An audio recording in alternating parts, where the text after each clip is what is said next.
кожного із нас промовляє Господь і неоднаковими способами.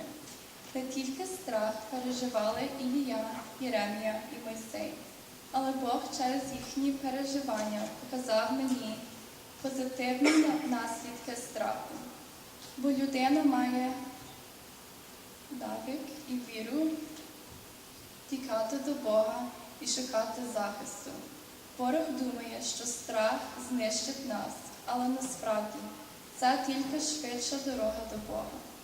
Ось такі міркування виражаються у моєму вірші. Вірні. Бо страх Господній – це початок мудрості. Fear of the Lord is necessary, for it is the beginning of wisdom. Fear can also lead us to the cross, or permitted in our lives so we can grow stronger in and closer to God. I bring Elijah, Jeremiah, and Moses into the scenes for examples. Their situations, as well as their emotions and choices they dealt with, can be interpreted differently from how I see them. I believe God speaks to each of us individually, and so my interpretation of the scenarios is what I believe God opened up to me through the verses. It is not to say these men faced fear alone in their special moments. Faithful. How can fear be explained? It is the mix of dread, the fear of raindrops on a sunny day, the worry about tomorrow and every day after, and not believing in the promises of God applying to you. Yes, you.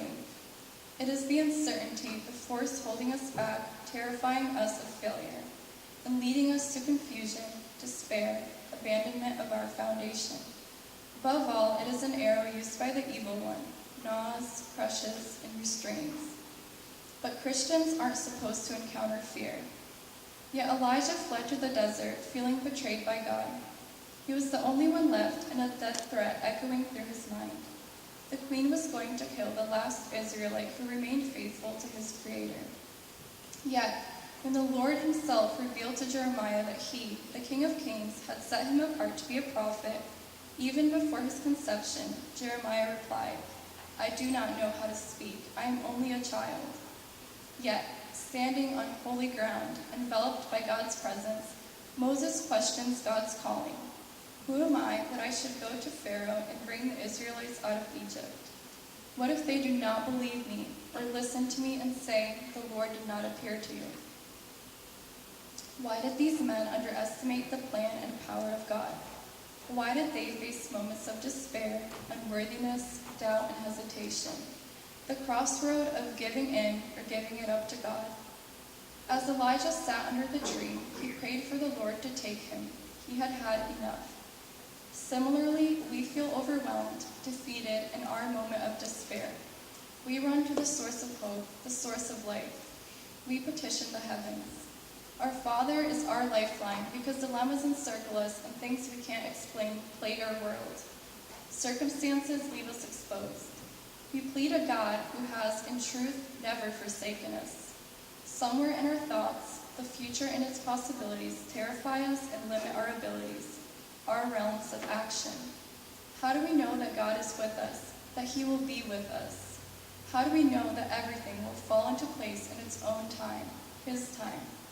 How do we know that as a child, our Father will remain by our side in our mistakes, our shortcomings? That when we stumble, somehow we will get back up. Because God is always faithful. His words will never pass away. Each promise in the Bible is kept. Us, he will not forsake. Even when Elijah thought the clutches of death were tightening, heaven's angels frequented, providing nourishment. Days later, in a gentle whisper, the Lord's presence graced Elijah in a cave. God had not only supplied the immediate sustainment, but had also prepared Elijah's successor. God never left Elijah alone. He spared 7,000 Israelites who had not succumbed to the world. Miracles marred the path of Moses. God's encouragement to show Moses that he would be on his side. As Jeremiah stuttered, the Lord said, "Do not be afraid of them, that is, the people to whom the message will be delivered, for I am with you and will rescue you." Faith fought fear. Faith fights fear. Now faith is the substance of things hoped for, the evidence of things not seen. And without faith it is impossible to please God, because anyone who comes to him must believe that he exists and rewards those who earnestly seek him. For you did not receive a spirit that makes you a slave again to fear, but you received the spirit of sonship. Faith enables us to hope, to trust, to believe. Faith opens doors. Faith in Jesus heals. Faith allows us to take our thoughts and direct them to the rock that is higher than us, and allows us to be led through every trial. Faith focuses our eyes on God, who meets all our needs, answers all our questions. Faithful.